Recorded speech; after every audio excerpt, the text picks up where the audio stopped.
Hey everyone, this is Wade from FishfinderMounts.com, and we are here in 2020 at a trade show getting ready, and we have this brand new awesome booth, and I want to show off our Livescope pole and beam mount kit. It is just fabulous here, so you guys can see.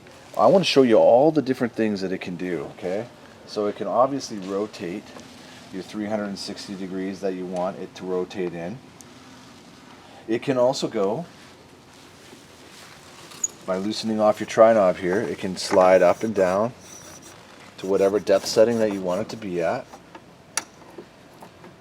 You can get a handle for it, as you see here. Here is our 8-inch machined aluminum handle, solid aluminum, and you can actually take this handle and you can even adjust this down to a different detent. So if you're using our 48-inch pole and you want it to be standing on the deck of your boat and you're sitting there fishing and you don't want the handle to be too, low down, you might get a longer pole, which is for ergonomics, and you can adjust the handle on the pole, and this is our 48-inch pole.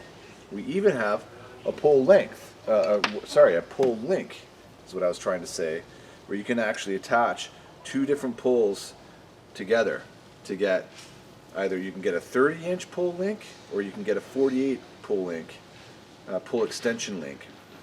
And that's available under our transducer mounts page on our FishfinderMounts.com shop.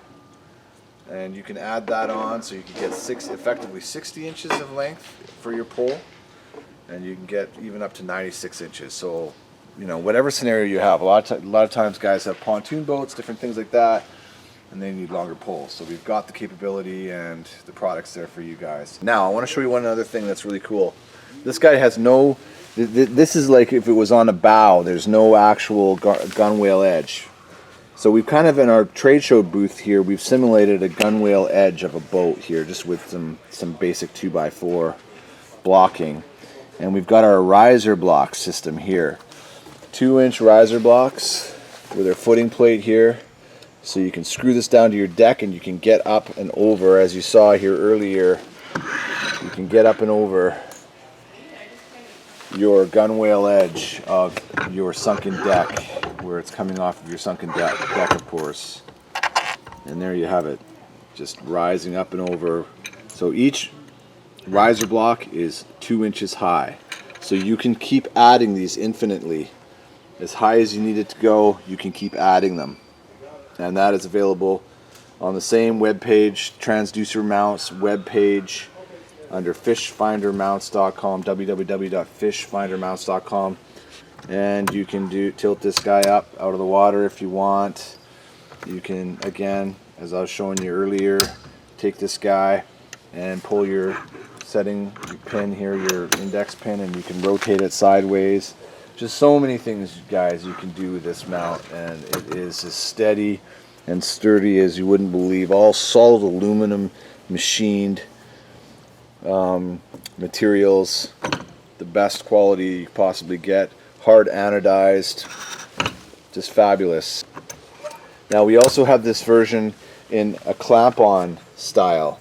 So if you guys don't want to get into screwing it right down to a deck, you can get it in the clamp-on style. You can clamp it onto the side of your boat, making it even more portable. And it has all the same feature sets that this guy has. So you take your linch pin out, you take your pole and beam mount kit out. You can put a conventional transducer. We don't have this up on the web right now, but we'll have a conventional transducer style one as well. So if you guys want to have this for a conventional transducer, you can. But the essential difference of this one from the other one is all that it just comes in a clamp.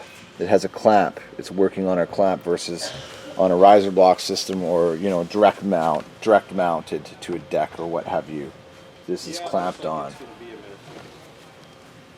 Going back to this, I'm going to show you some other cool things it can do. The pole and beam mount kit, you can take this guy and you can actually rotate it and lock it in. Now if the camera comes close, I want to show you how you're going to actually see this work.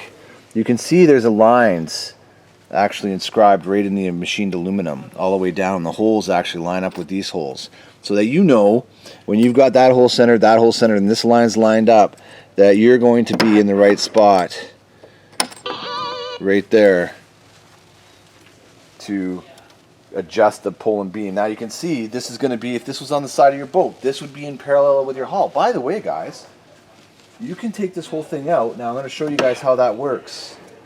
You're going to swing it back down, lock it back in. You can take this tensioner screw here, nylon screw, and you can actually tighten that up so it takes the slop out of the mount, so it's more steady. There's less sloppiness to it. But if you want to take this out, you can take this whole thing right off. It's fabulous. Just loosen off the nylon nut here, the nylon tensioner screw that I showed you guys. And you just take your linch pin out here, okay? And by the way, we're sending these lanyards with it, so you could always hang your linch pin around your neck. You don't have to have this on there if you don't want, but we're going to pull the linch pin out if the camera comes in and sees the detail right here. It's just a bearing style linch pin. And what I do is I actually loop it around here, so I don't actually have to have it around my neck. But I'm going to put it around my neck so you guys can see. So here's my linch pin. You don't have to do this, but I'm just showing you. And then you can take this guy, your index pin here, and just pull it up and pull your beam right out. And now you've effectively taken your Livescope transducer right off your boat. And you can take it with you on another boat, a friend's boat. You can take it to a dock or wherever the application may be that you have for it. And then you can also fold this guy up here and just make it nice to carry along with you. And we've actually paired it off with our 20 amp hour Garmin Livescope Power Center. Just a fabulous, fabulous mounting system here that gives you everything you need to mount and power your GLS 10 right here on the back. Your control box for your LVS 32 transducer right there. That's the Garmin Livescope system, and the screen of your choice that actually is compatible with their Livescope system. This happens to be the Garmin 73 SV right here. So that is our pull and beam mount system from fishfindermounts.com. All the weird and wonderful strange things it can do. And by the way, it can even tilt. If you want to tilt it up out of the water, you can do it that way as well. Thanks for watching, everyone.